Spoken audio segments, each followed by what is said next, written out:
Buenas noches tengan todos ustedes. Hoy vamos a conversar un tema relacionado muy delicado, complicado, en materia de precio de transferencias.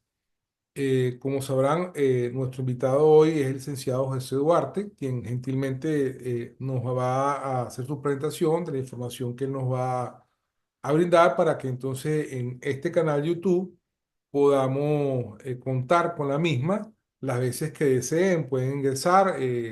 Importante que se suscriban al canal Diálogo Tributario, para que entonces puedan observar esta y otras presentaciones que hay en el mismo, realizadas por profesionales del área. Bueno, bienvenido José Duarte nuevamente al canal. Esta es su segunda presentación. La primera fue sobre los principios contingentes aceptadas, ¿no?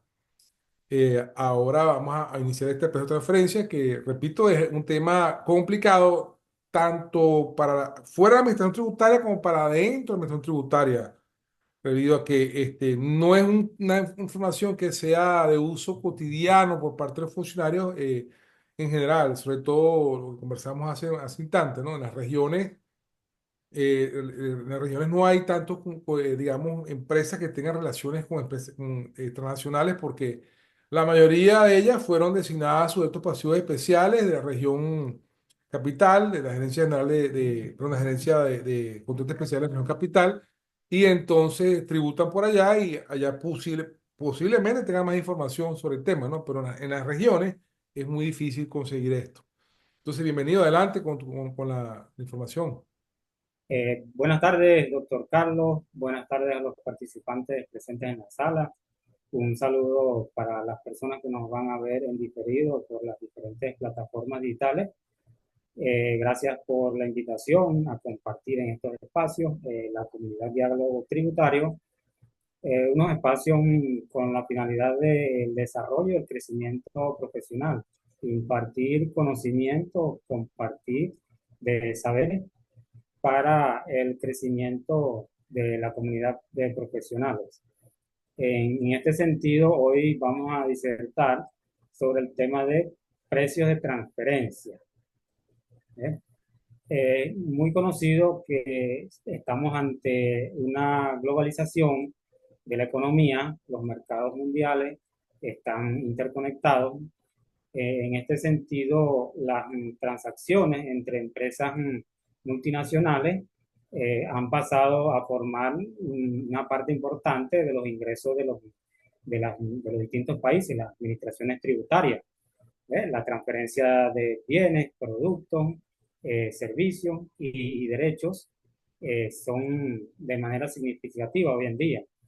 En este sentido, las administraciones tributarias se han visto en la necesidad de ver que esas rentas, esas ganancias que tengan esas empresas multinacionales sean sinceradas a través de la base gravable. ¿Ves? Por otro lado, esas empresas multinacionales han tenido la necesidad de saber que no están siendo sometidas a una doble imposición fiscal. En este sentido, se han creado como las reglas del juego para este tipo de operaciones que son conocidos como los precios de transferencia. El contenido que vamos a desarrollar es las bases legales de esta temática, las bases conceptuales, cuáles son los sujetos obligados al régimen de precios de transferencia, cuáles son los supuestos de vinculación en relación con la normativa, cuáles son esos elementos de comparabilidad. Vamos a hacer una explicación sobre lo que es el principio de plena competencia, los métodos de cálculo de los precios de transferencia, las directrices de la OCDE, cuál es el contenido que debe tener ese estudio de precios de transferencia. Veremos cuál es la declaración de la forma PT 99 ante el CENIAC y las sanciones por incumplimiento de estos deberes. En este sentido,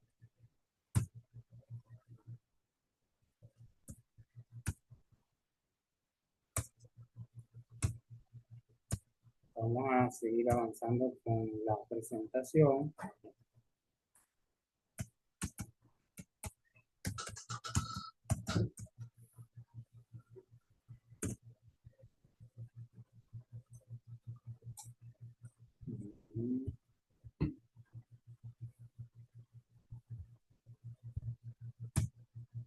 Ok, seguimos avanzando.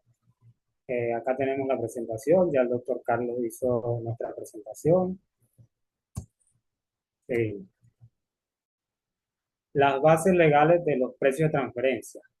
Esto que tenemos acá es una pirámide de Kelsen, que es bien conocida, a tres niveles.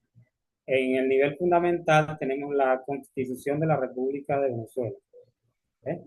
En el nivel legal tenemos el Código Orgánico Tributario, la Ley de Impuestos sobre la Renta y las guías de la OCDE en materia de precios de transferencia. Y en el nivel base de esta pirámide tenemos el reglamento de la Ley de Impuestos sobre la Renta, la Providencia Administrativa 0090 del 20 de diciembre del año 2010 y la Providencia Administrativa del CENIAC 2424 del 26 de diciembre del año 2003.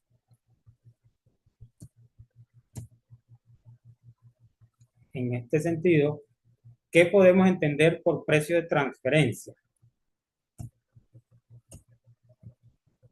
Los precios de transferencia son los precios a los que las empresas transfieren bienes, servicios o derechos entre sus distintas unidades o entidades relacionadas ubicadas en diferentes países. Esto es lo que conocemos como precio de transferencia. Ahora bien, la importancia de los precios de transferencia para las empresas. La importancia de los precios de transferencia es porque permiten un control de los costos, facilitan la optimización de los beneficios, permiten la toma de decisiones, facilitan el cumplimiento normativo, la gestión de riesgo y mejora la competitividad de las empresas. ¿Cuáles son los objetivos del régimen de precios de transferencia? Sus objetivos son proteger la base gravable de las transacciones efectuadas entre partes vinculadas. Es decir, que la base gravable no sea manipulada. En este sentido es que se crea el régimen de precios de transferencia para establecer reglas que impidan que esa base gravable sea manipulada por los distintos contribuyentes. Uno de los objetivos también del régimen de precios de transferencia es evitar la manipulación de las operaciones entre vinculadas, verificar la adecuada asignación de los precios a las operaciones entre partes vinculadas. Esto es lo que se persigue, los objetivos que persigue el régimen de precio de transferencia. Continuando con la presentación, tenemos las partes vinculadas. ¿Qué podemos entender por partes vinculadas? En el contexto de precio de transferencia, se entenderá por parte vinculada la empresa que participe directa o indirectamente en la dirección, control o capital de otra empresa, o cuando las mismas personas participen directa o indirectamente en la dirección, control o capital de ambas empresas. ¿Ves? Este es el artículo 114 de la Ley de Impuestos sobre la Renta, un artículo bastante amplio, bastante ambiguo, que puede generar diferentes interpretaciones. Pero acá básicamente lo que se intenta establecer es que una parte vinculada es aquella que participa directa o indirectamente en la dirección, control o capital de otra empresa. Ejemplo, tenemos una empresa A y una empresa B en el extranjero. ¿Ves? La empresa A tiene el control de la empresa B, el control accionario. Bien sabemos que el control accionario, o uno de los elementos para determinar el control accionario, es la participación que la entidad tenga más del 50% de participación accionaria. En este caso, se dice que hay un control en la toma de decisiones de las operaciones como de la toma de decisiones de carácter financiero de la entidad. En este caso, hay un control, entonces las operaciones que se realicen entre esas dos entidades son consideradas operaciones entre partes vinculadas. Lo que podemos ver también haciendo análisis de este artículo es que dice que cuando las mismas personas participen directa o indirectamente en la dirección, control o capital.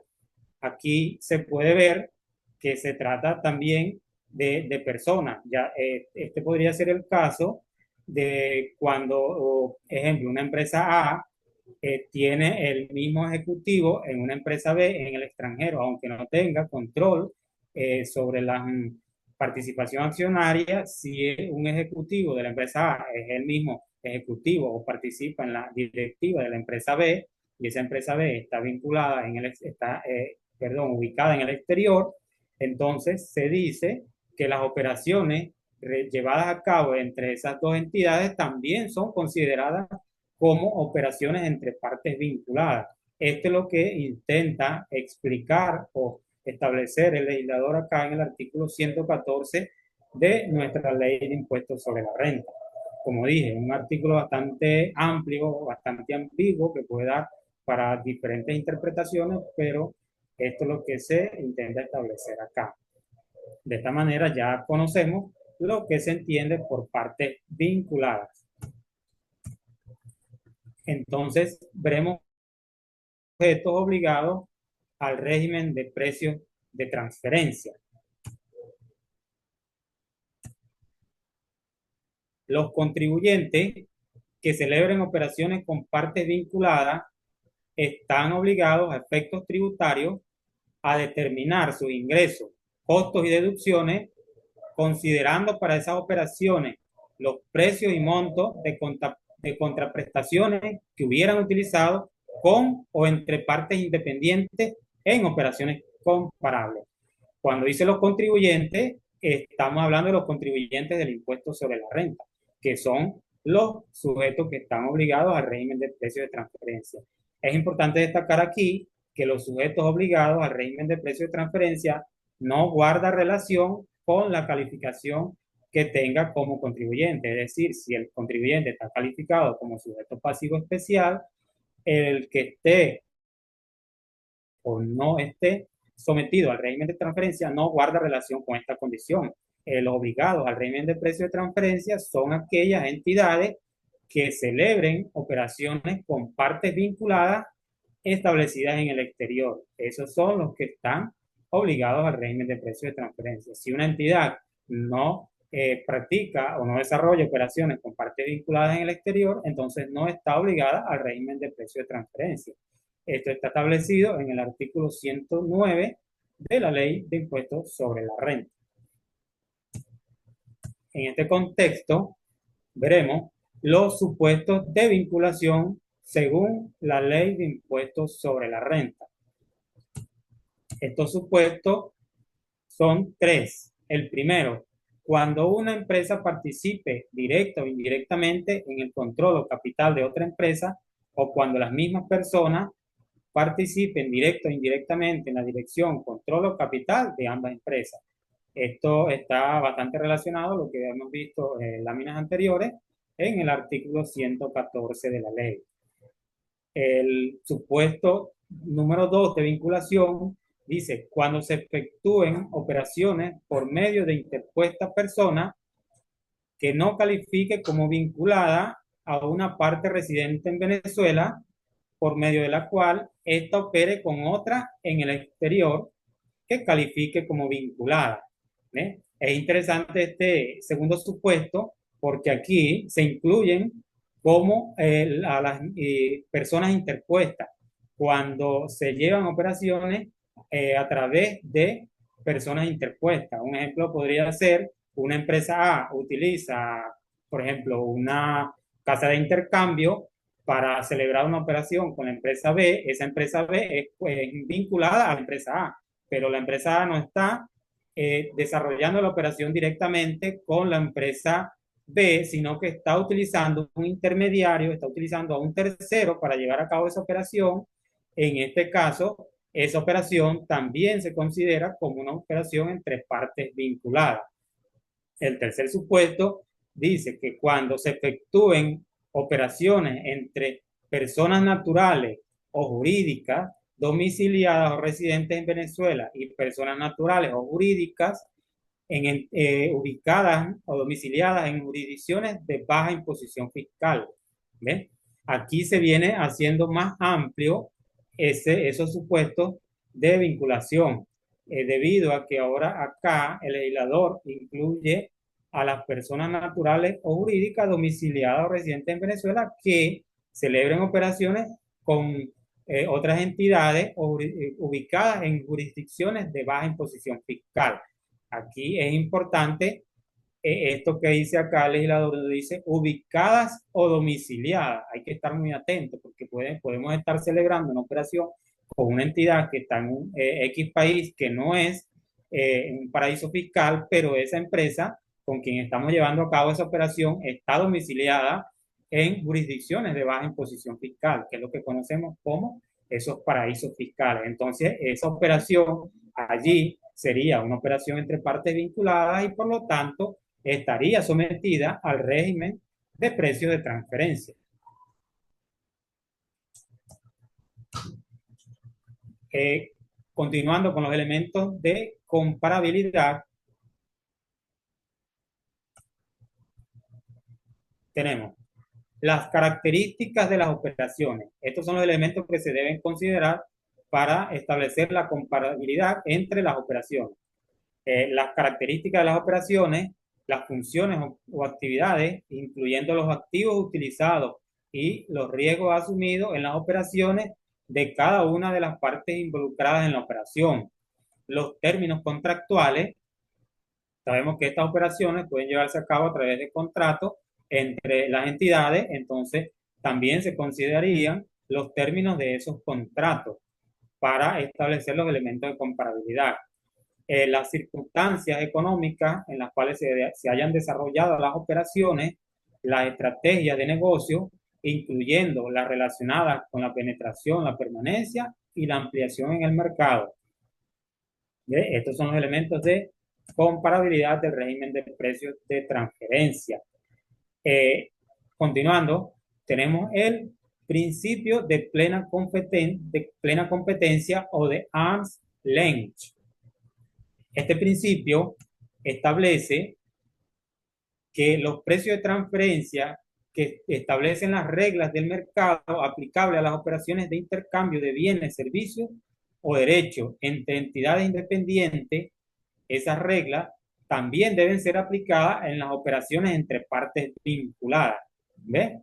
Esto es lo que especifica acá, es que las reglas del libre mercado también tienen que aplicar para las operaciones entre partes vinculadas.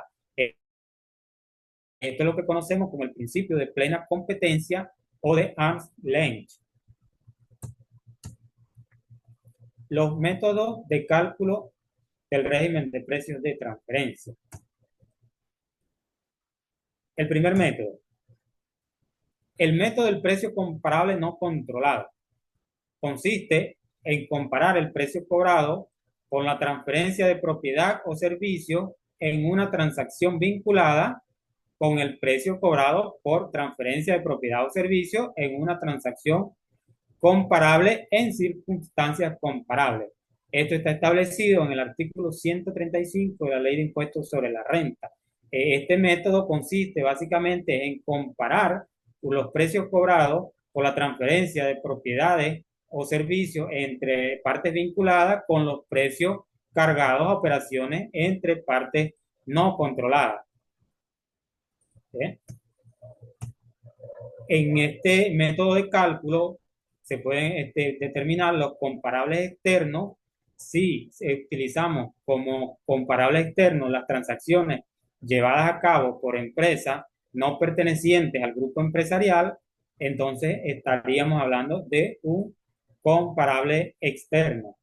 Los comparables internos se refieren a operaciones llevadas a cabo por la entidad que estamos analizando en el régimen de precios de transferencia, transacciones llevadas a cabo con entidades no controladas. Este sería los comparables internos. Entonces, tenemos en el método de precios no controlados los comparables externos y los comparables internos.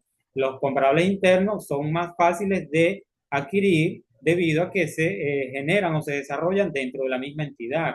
En cambio, los comparables externos son más difíciles de conseguir debido a que la mayoría de las empresas multinacionales son empresas privadas, la información es de carácter confidencial, donde es muy difícil acceder a dicha información para utilizar esas transacciones como comparables externos. En este sentido, decimos entonces que preferiblemente utilizar comparables internos cuando estos estén disponibles. En otro caso, utilizaríamos los otros. El segundo método de cálculo, el del régimen de precio de transferencia, es el método del precio de reventa. Este método se basa en el precio al cual un producto que ha sido comprado a una parte vinculada es revendido a una parte independiente. ¿Eh? Este precio de reventa es disminuido con el margen de utilidad calculado sobre el precio de reventa, que representa la cantidad a partir de la cual el revendedor busca cubrir sus gastos operativos y obtener un beneficio adecuado, tomando en cuenta las funciones realizadas, los activos empleados y los riesgos asumidos, como habíamos dicho, lo que eran los elementos de comparabilidad. Esto está establecido en el artículo 136 de la Ley de Impuestos sobre la Renta, el método 2 de cálculo del régimen de precio de transferencia. Tendríamos acá, si utilizamos un precio de reventa interno, que son los que, similar a lo que habíamos descrito en el ejemplo anterior o en el método anterior, son los generados dentro de la misma entidad que estaríamos analizando. Y los precios de reventa externos serían operaciones llevadas a cabo fuera de la entidad entre entidades no controladas o no vinculadas. El tercer método de cálculo consiste en el método del costo adicionado o el cost plus method. Se basa en los costos en los que incurre el proveedor de estos bienes, servicios o derechos en una transacción vinculada por la propiedad transferida o los servicios prestados a una vinculada, añadiéndose a este un margen de utilidad calculado sobre el costo determinado de acuerdo a las funciones efectuadas y las condiciones de mercado, establecido en el artículo 137 de la Ley de Impuestos sobre la Renta.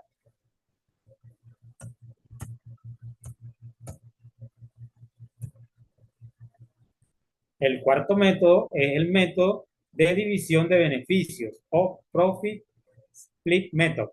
Consiste en asignar la utilidad de operaciones obtenidas por partes vinculadas, es decir, esa utilidad que se ha obtenido por las operaciones entre esas partes vinculadas en la proporción que hubiera sido asignado con o entre partes independientes conforme a lo siguiente.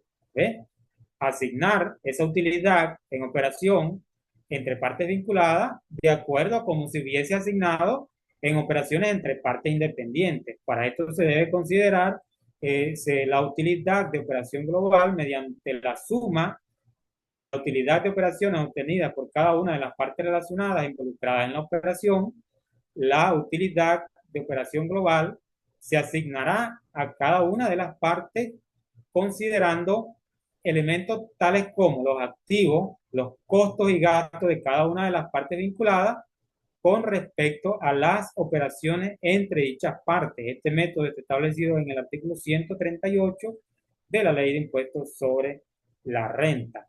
Este método aplicaría básicamente cuando se unen grupos empresariales para una determinada actividad donde cada uno a través de un contrato, básicamente, previamente, se determina cómo se distribuirían las utilidades obtenidas por estas operaciones del acuerdo. Entonces, en este sentido, esa utilidad tiene que estar en ese contrato de acuerdo a cómo se hubiera sido asignada entre partes independientes.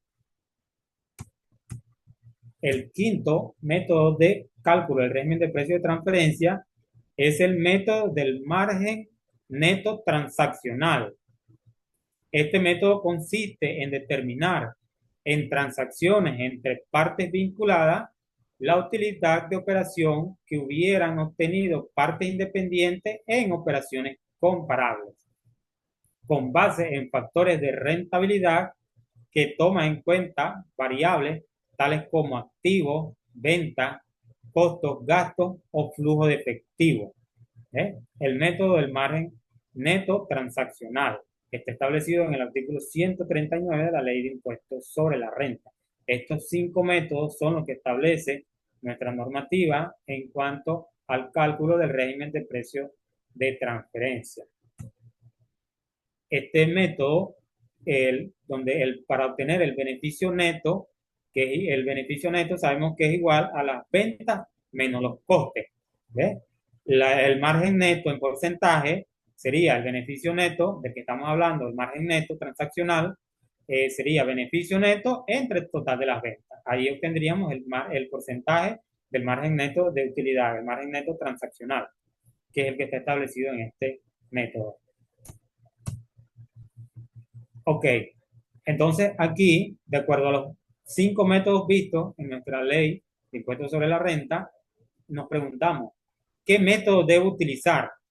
En cuanto a esa pregunta, es importante destacar que cada contribuyente, de acuerdo a las características de las operaciones que haya desarrollado con una parte vinculada, es que va a determinar el método a utilizar en el régimen de precio de transferencia.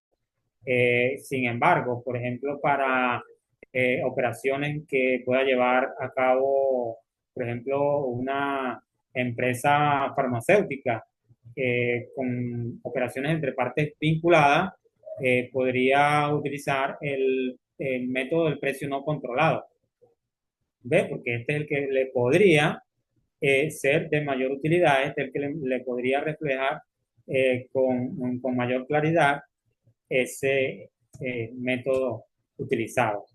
Sin embargo, la ley de impuestos sobre la renta en el artículo 140 dice que el contribuyente deberá considerar el método del precio comparable no controlado como primera opción. ¿Ve? De los 5 métodos establecidos en la ley, dice que el contribuyente debe considerar como primera opción el método no controlado como en primera instancia, donde a fines de determinar el precio o monto de las contraprestaciones que hubieran utilizado entre partes independientes en transacciones comparables a las operaciones de transferencia de bienes, servicios o derechos efectuadas entre partes vinculadas. ¿Ve? Dice, la administración tributaria evaluará si el método aplicado por el contribuyente es el más adecuado de acuerdo a las características de la transacción y a la actividad económica desarrollada. ¿Ve? Es importante esto porque dice que la administración tributaria evaluará el método aplicado. Esto significa que el contribuyente no puede utilizar el primer método que se le ocurra o el método que sea de mayor facilidad para el contribuyente o el que le permita obtener la mayor cantidad de operaciones para hacer los comparativos. En este sentido, el contribuyente debe considerar las operaciones efectuadas, las características de esas operaciones para determinar cuál es el método que va a utilizar y este método debe estar plenamente justificado. ¿Justificado con qué? Con papeles de trabajo que debe utilizar el contribuyente para respaldar lo que son las operaciones entre partes vinculadas. Sin embargo, como ya hemos dicho, en el artículo 140 dice que el precio no controlado es el que debería considerarse como primera opción. En este contexto, veremos ahora las directrices de la OCDE. La OCDE es la Organización para la Cooperación y el Desarrollo Económico. Las directrices de la OCDE lo que busca es establecer las pautas para la aplicación del método de plena competencia, el que habíamos explicado previamente, el método de arm's length. Es lo que ubica, lo que permite o lo que pretende la Organización para la Cooperación y el Desarrollo Económico es establecer las pautas que se deben seguir para la aplicación del régimen de precios de transferencia, recordando que las operaciones entre partes vinculadas son entre operaciones entre empresas multinacionales. En este sentido, las recomendaciones de la OCDE dice que se aplicaría a la transferencia, transacciones de empresas multinacionales y administraciones tributarias. Es decir, estas directrices de la OCDE deben considerarse ya sea por las empresas multinacionales en el desarrollo de esas operaciones vinculadas, como por las administraciones fiscales en sus diferentes jurisdicciones. ¿eh? Las directrices de la OCDE fueron aprobadas por el Consejo en el año 1995. Sin embargo, en el año 2009 se llevó a cabo una pequeña actualización de esas directrices de la Organización para la Cooperación y el Desarrollo Económico. En el año 2010, allí sí se realizó una importante revisión de las directrices. En la edición del año 2017 se incorporaron modificaciones sustanciales para reflejar los cambios acordados sobre las acciones BEPS. Las acciones BEPS son un conjunto de acciones tomadas por la organización para evitar la erosión de la base fiscal de los contribuyentes, trasladar beneficios obtenidos en una jurisdicción a otra jurisdicción de baja imposición fiscal. Eso es lo que más o menos establecen las acciones BEPS.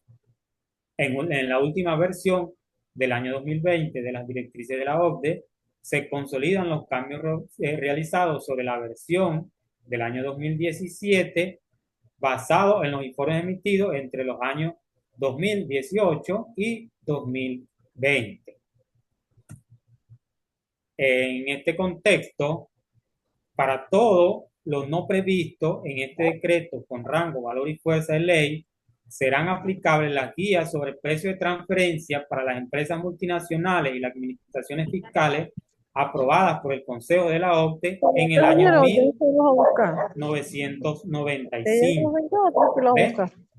Fijamos que en el artículo 113 de la Ley de Impuestos sobre la Renta se hace referencia a las directrices de la OCDE establecidas en el año 1995. Sin embargo, dice en ese mismo artículo 113 que o aquellas que la sustituyan en la medida en que las mismas sean congruentes con las disposiciones de este decreto y de los tratados celebrados por la República. Es decir, que aquí la ley o el legislador da apertura a que esas modificaciones que establezca la OCDE en sus directrices, que de las que ya hemos hecho mención, también sean consideradas para el régimen de precio de transferencia. Es decir, que a medida que se vayan actualizando estas directrices, deben ir siendo consideradas en conjunto con la ley de impuestos sobre la renta, que es la que rige el régimen de precios de transferencia. Es importante destacar que nuestra ley de impuestos sobre la renta está regulada entre los artículos 109 y el 168 de la ley. Aquí es donde está contenido todas las directrices, todas las pautas que deben seguir los contribuyentes sometidos al régimen de precios de transferencia. En este contexto, buscaremos qué es los precios de transferencia. ¿Ve? ¿Cuál es el contenido de ese estudio de precios de transferencia? ¿Ve? El estudio de precios de transferencia debe contener una lista de los activos usados en la producción de la renta. ¿Ok? Una lista de los riesgos inherentes a la actividad desarrollada entre partes vinculadas. Un esquema organizacional de la empresa o del grupo empresarial, es decir, cómo está distribuido organizacionalmente la empresa y el grupo empresarial como tal. Este estudio de precios de transferencia también debe incluir los apellidos y nombres. Apellidos, recuerde que estamos hablando también que podrían personas naturales estar sometidas al régimen de precio de transferencia. Por esta razón es que se dice acá que el estudio de precio de transferencia también debe contener los apellidos o nombres o razón social, el RIF, el domicilio fiscal y país de residencia del contribuyente domiciliado en Venezuela. Información sobre las partes vinculadas. Cuando dice el país de residencia, se refiere a que un contribuyente puede estar domiciliado en Venezuela, hablando de persona natural, puede estar residente en otro país. Si ese contribuyente está sometido al régimen de precio de transferencia, entonces se debe revelar ese país de residencia donde esté el contribuyente. El contenido también de este estudio de precio de transferencia debe tener información sobre las operaciones realizadas con partes vinculadas, es decir, un detalle de esas operaciones de las que hemos venido hablando entre partes vinculadas. También debe contener información de las principales actividades de cada una de las empresas del grupo.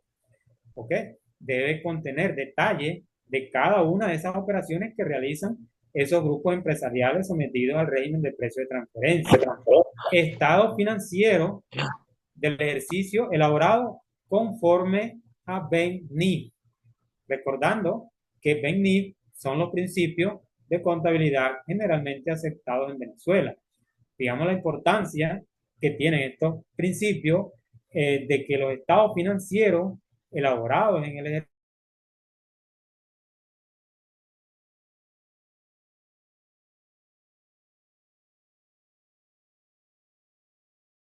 los acuerdos o convenios celebrados entre los contribuyentes y los sujetos vinculados a él en el exterior. ¿Ve? Es importante que aquí viene a soportar este estudio de precio de transferencia hasta información de los contribuyentes o de los sujetos que están ubicados en el exterior, vinculados con el contribuyente. Este estudio también debe contener información relacionada a las estrategias comerciales, es decir, esas estrategias o esas políticas comerciales que desarrolla el grupo también deben estar plasmadas soportando este estudio de precio de transferencia. Los estados de costo de producción y costo de las mercancías o los servicios vendidos. Es decir, esto no es más que la estructura de costo de los productos y servicios vendidos. También deben ir en el estudio de precios de transferencia como soporte. También debe incluir el método o los métodos utilizados para la determinación de los precios de transferencia. Es decir, de los métodos que previamente habíamos hablado, debe incluir los detalles de ese método utilizado, de ese método aplicado en la determinación de los precios de transferencia. También debe incluir información sobre las operaciones de las empresas comparables, es decir, de esas operaciones no vinculadas, pero que se ha extraído información para utilizarla como comparable. También debe incluir el estudio de precios de transferencia, información de esas empresas, información sobre las partes vinculadas en el extranjero se encuentran o fueron objetos de fiscalización en materia de precios de transferencia.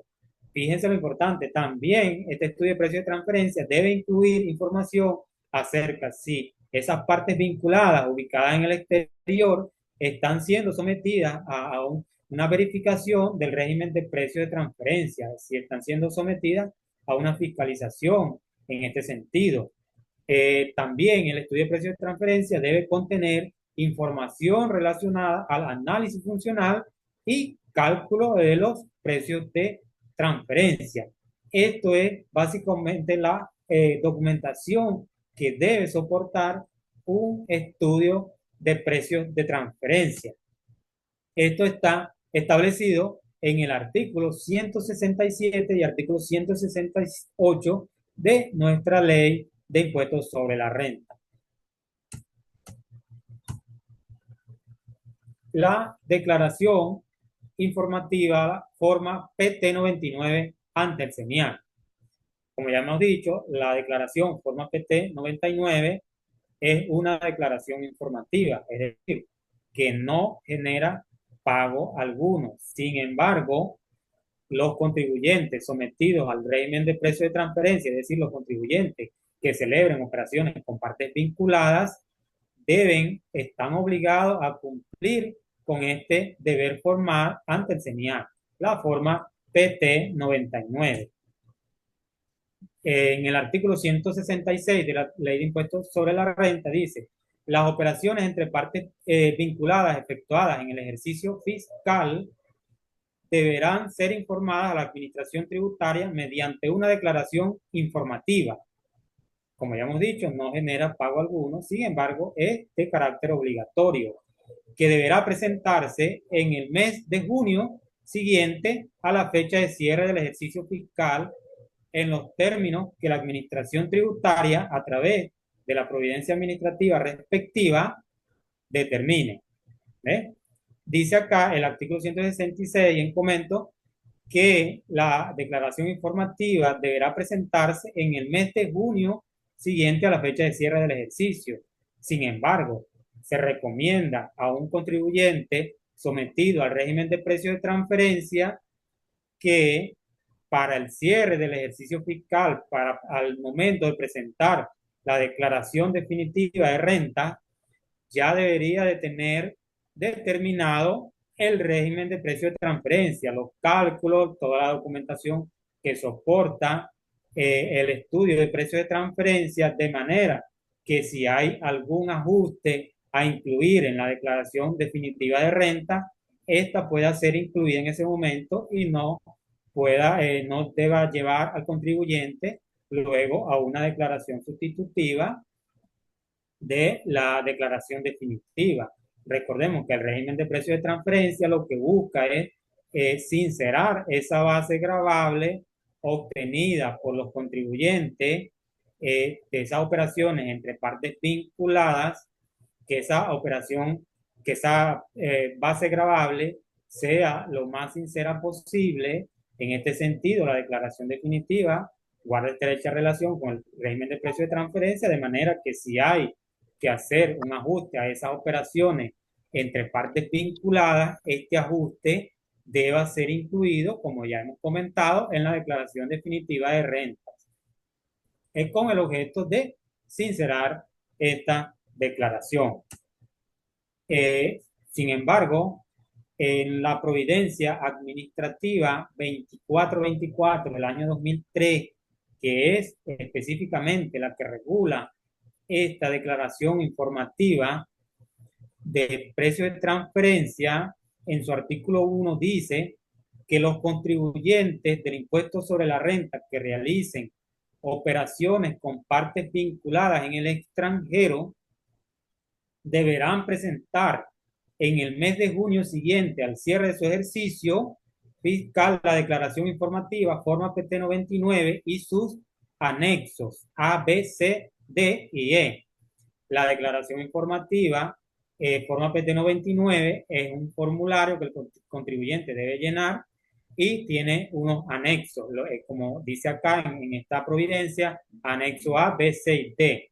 Los contribuyentes en el ejercicio fiscal, con ejercicio fiscal irregular, la presentarán 6 meses después del cierre, es decir, aquellos contribuyentes que no tienen el cierre de su ejercicio fiscal al 31 de diciembre del año, llevarán o presentarán la declaración informativa de régimen de precio de transferencia 6 meses después de hacer el cierre de ese ejercicio irregular. Sin embargo, para estos contribuyentes aplica lo mismo que lo que explicamos anteriormente. Se recomienda que al momento de presentar la declaración definitiva de renta ya se tenga el estudio de precio de transferencia listo con su documentación soporte. ¿Ven? Dice, la misma providencia 2424 en su artículo 3 dice que los contribuyentes calificados como sujeto pasivo especial deben presentarla de acuerdo con su contribución, con su condición de contribuyente especial.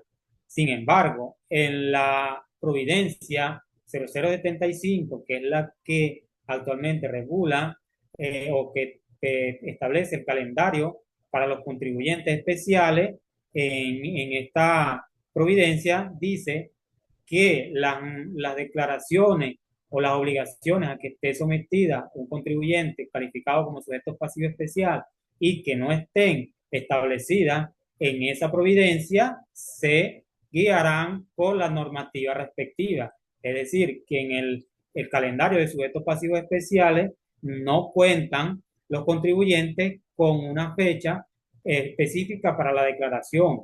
Esto significa que el contribuyente que esté sometido al régimen de precio de transferencia esté calificado o no esté calificado como sujeto pasivo especial, debe practicar o realizar la declaración informativa rigiéndose por lo que está establecido, como ya hemos dicho, en el artículo 166 de la Ley de Impuestos sobre la Renta, como lo que está establecido en la Providencia Administrativa 2424. De esta manera, ahora veremos las sanciones por incumplimiento en materia de precios de transferencia. Ya hemos dicho que se trata de una declaración informativa, es decir, de un deber formal que acarrea sanciones por su incumplimiento.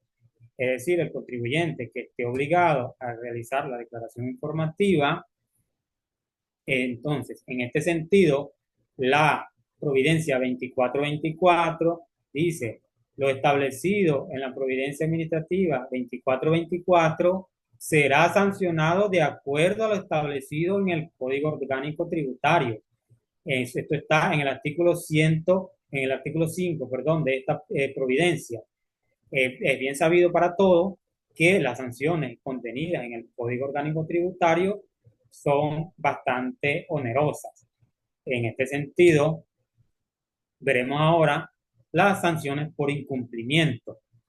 Incumplimiento, el artículo al cual está relacionado el numeral y la sanción que corresponde. El incumplimiento de no presentar la declaración o presentarla con retraso superior a un año acarrea sanción de 150 veces el tipo de cambio oficial de la moneda de mayor valor, más cierre por 10 días continuos.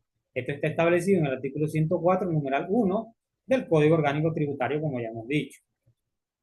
El incumplimiento de presentar la declaración de forma incompleta o con retraso inferior o igual a un año. Artículo 103, numeral 3, dice que la sanción es de 100 veces la tasa de cambio oficial de la moneda de mayor valor.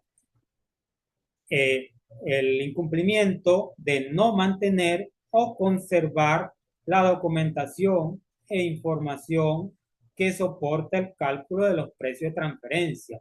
Es muy importante aquí esta parte porque dice que no mantener o conservar la documentación soporte, la documentación que ya habíamos hablado que soporta ese estudio de precios de transferencia. El solo no conservar esta documentación soporte, la sanción es más onerosa que realizar la misma declaración. En este sentido, dice en el artículo 104, numeral 12, que la sanción es de 1000 veces la tasa de cambio oficial de la moneda de mayor valor, más cierre por 10 días continuos del establecimiento del contribuyente. Es importante acá esto, como ya hemos dicho, es más oneroso no conservar la documentación soporte del régimen de precios de transferencia que presentar la declaración misma. Cabe destacar que aquí sí es importante la calificación de sujeto pasivo especial de ese contribuyente. Bien sabemos que cualquier incumplimiento de un deber formal por un sujeto calificado como sujeto pasivo especial será aumentada en un 200%. Es decir, que esta sanción de 1000 veces el tipo de cambio pasaría a ser 3000 veces el tipo de cambio si ese contribuyente está calificado como sujeto pasivo especial. Los ilícitos, cuando los ilícitos formales sean cometidos por sujetos pasivos especiales, las sanciones pecuniarias se aumentarán en un 200%, como ya hemos dicho. Artículo 108 del Código Orgánico Tributario. En este sentido, hemos llegado al final de esta presentación. De esta manera, esperando haber satisfecho algunas de sus expectativas en este tema tan importante, tan complejo y tan desconocido, tanto para las administraciones tributarias como para los distintos o profesionales que se desempeñan, ya sea en empresas multinacionales, en empresas bajo el libre ejercicio de la profesión. Es importante que los eh, conocedores de estos temas tengan basamento sobre esta temática. En este sentido, tenemos acá nuestros puntos de contacto para cualquier duda o sugerencia referente a este tema. Sin embargo, quedamos abiertos para los participantes que se encuentran en la sala, también para los que nos verán en diferido, para sus preguntas sobre este tema. Adelante, doctor Carlos. Sí, ya habemos alrededor de varias personas ya ahorita en la sala de reunión. Si tienen alguna pregunta que hacerle al licenciado, con mucho gusto lo pueden hacer por el chat o si quieren hacerlo oralmente, lo pueden hacer por el micrófono, pero el problema es el sonido, ¿no? Que muchas veces se escuchan ruidos alternos que molestan la comunicación. Entonces, si tienen alguna pregunta, como no, la pueden hacer y la leemos acá en conjunto para conversarla. De acuerdo. Licenciado Veracierta, está dando las gracias por la presentación. Está en Bogotá. Licenciado Veracierta está en Bogotá. Eh, Podemos comentar algo más mientras tanto. Por ejemplo, para el señal no es difícil ubicar a este tipo de contribuyentes porque cuando una empresa se constituye y tiene un socio o propietario que es una empresa extranjera, lo van a poder contratar en el RIF. Recuerden, cuando una empresa se constituye y se registra en el RIF, se coloca información de quiénes son los socios, ¿no? Y se consigna la documentación legal de acta constitutiva y todo esto que ampara la empresa en este caso. Entonces, ellos pueden ver, buscando esas relaciones, porque en el portal señal, una herramienta que yo siempre he dicho que es muy importante, pero que todavía pienso que la administración tributaria no sabe lo que tiene en mano, pero a través de esta figura digamos, búsqueda de relaciones entre digamos, los distintos socios de la empresa, pueden ubicar aquellos donde existan, aquellas empresas donde existan unos socios o propietarios fuera de Venezuela, ¿no? Entonces, por ahí ellos pudieran verificar si quiénes son estas empresas que deben cumplir con estos requisitos, ¿no? Que hemos conversado. Esto en la práctica se pudiera hacer, pero es un trabajo digamos, que pudieran hacer de diario, sobre todo las divisiones controlentes especiales de cada región lo pudieran hacer para verificar eso. Ahora, repito, no es un tema de muy poco dominio, repito, por parte de los mismos funcionarios del CENIAT, porque digamos que es tan especializado que amerita una formación que lleva un costo adicional, ¿no? Que la administración tributaria debe invertir. Debería invertir en la formación de los profesionales del área que están bajo servicio para entonces contar con ese apoyo, pero en este momento yo dudo que tengan digamos, esa posibilidad, ¿no? Porque ha habido mucho éxodo de funcionarios. Aquí dice Marlon, es importante acotar que la base legal de precio de transferencia en Venezuela está desde el año 1999, es decir, ya tiene 25 años. Y uno de los reparos más importantes realizados por el SENAR fue usando la metodología de precio de transferencia. Sí, tienes razón. Sin embargo, te comento también que nuestra legislación está un poco atrasada respecto a otras como la menos mexicana. Las mexicanas tienen mucha tela que cortar, han corrido bastante al respecto. Nosotros todavía estamos prácticamente, a pesar de que, como tú dices, que es el 99, estamos en pañales porque no ha habido esa inversión, ¿no? Pienso que tiene que haber inversión de recursos humanos dentro de la administración tributaria para que puedan ocurrir a lo mejor otros reparos más adelante, pero es escaso. El recurso humano, lo digo con conciencia de causa, dentro de nosotros tributaria en este sentido es escaso como tal, ¿no? Y además que también te comento, ¿no?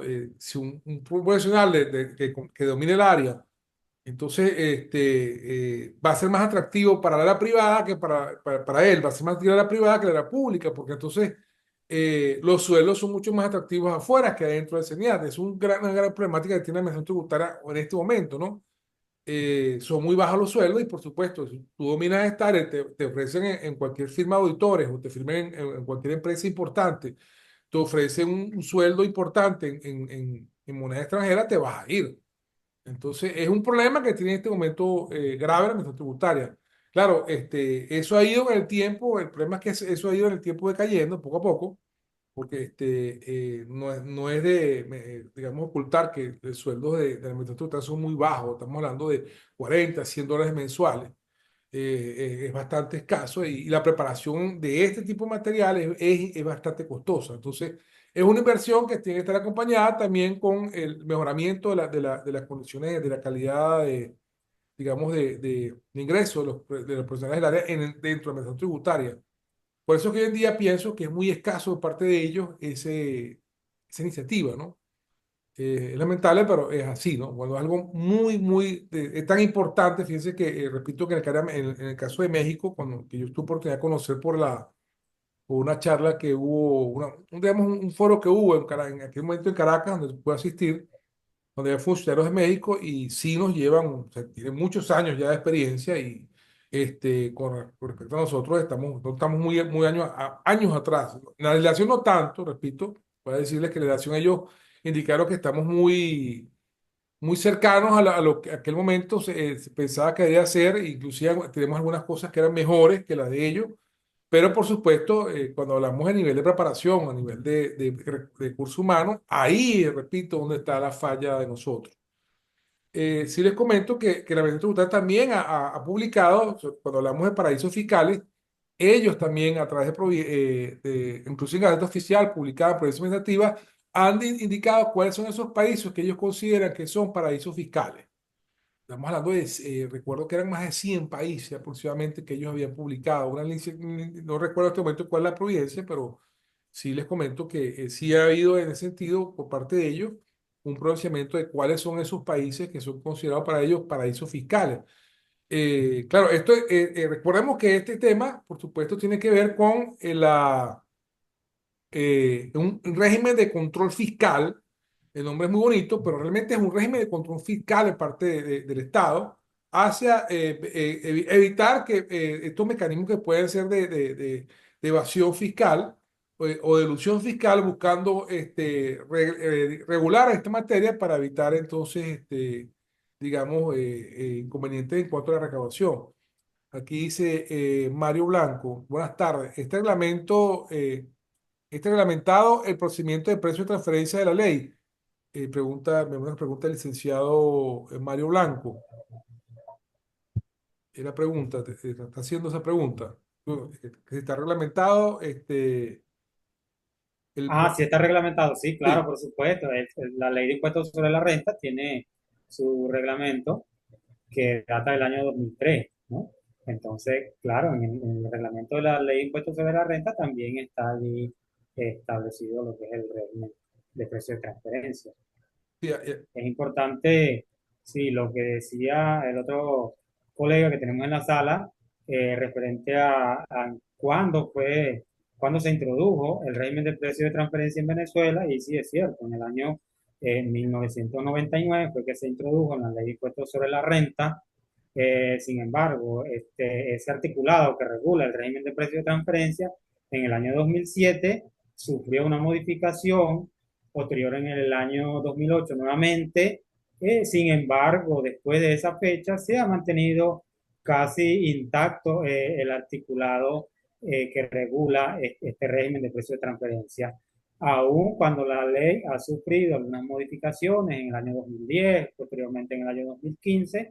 El régimen de precio de transferencia o el articulado que regula esta materia en la ley se ha mantenido básicamente intacto. Aquí dice Marlen, dice que fue jefa de precio de transferencia en el CENIAT y como usted dice, la mayoría de los profesionales especializados en esa materia estamos trabajando en la parte privada. Claro, lo que acabamos de comentar, ¿no? Es esto es algo inevitable, lamentablemente, porque es muy costosa la preparación, ¿no? Repito, del funcionario, del profesional del área, pues imagínense, formar entonces a un contador, o un administrador, o un profesional, un economista del área, especialista en tributos, entonces agregar entonces una especialización adicional que es esta, que es costosa, hace que ese funcionario sea muy apetecible a la privada. Y es lo que no cuida la administración tributaria, que lo ratifico, debe cuidar a sus funcionarios porque esa es la única herramienta que tiene para poder entonces ejercer la función que está establecida en la norma, porque está la norma, existe, como la acabamos el licenciado acaba de explicar, pero si no es el funcionario preparado que la sepa interpretar, que la sepa, digamos, ejecutar, o aplicar todos los procedimientos que conversamos, no vamos a hacer nada. Pues. Ese es el gran problema que tiene el administración tributaria en este sentido, entre otros, ¿no?